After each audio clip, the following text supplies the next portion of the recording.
sa lahat guys. Yung matandang naglalakad. Namumulot ata po siya ng basura.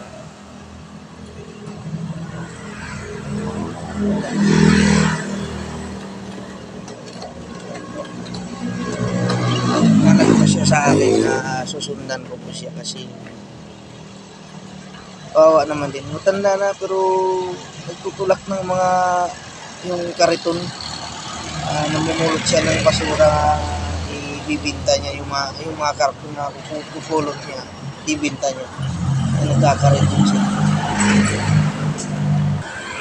Ayan po siya. Namumulot nga siya ng karton. Saan siya? Sinusundan ko siya kung saan siya titigil ng matagal na makausap ko siya. Kakain na ba siya? Kawawa din.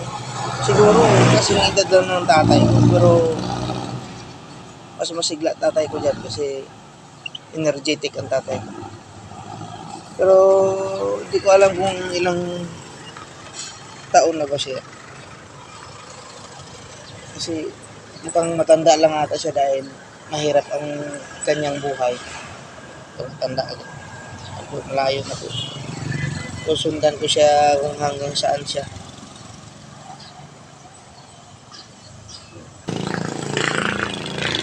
Ito, bigay ko sa'yo. Ay, okay lang yun, kuya. Nakita ko lang ito may tubig pala. Anong pangalan mo, kuya? Ilang taon ka na ba?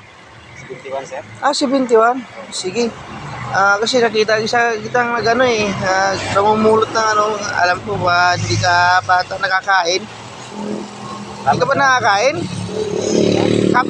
Tubig lang may ibigay ko sa'yo, kape lang. Tinapay. Kasi wala kang kape kasi. Sige kuya, salamat. Mag-ingat ka sa pagmulot ng basura, may mga bubog. May kakapita dyan, sir. Patulak. Ayun, tubig lang talaga sige po. Kami lang ba? Oo. Ingat. Sige.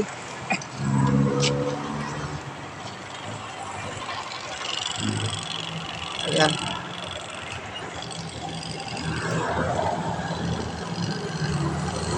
Ayan po na si Manong.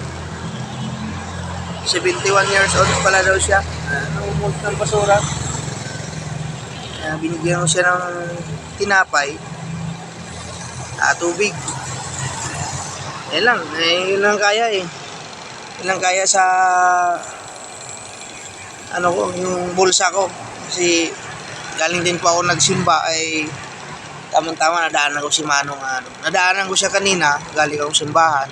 Tapos yun, nalagpas ako kasi naghanap ako ng yung papataya ko ng sapatos pero sarado pa. Binalikan ko si Manong, bumili yung tinapay nga pandesal. Ayan po. Anyway, happy Sunday guys. God bless you all sa lahat ng mga kaibigan ko. God bless you all po. Ingat po kayo palagi. Pagpalain tayo ng Panginoon. God bless you po.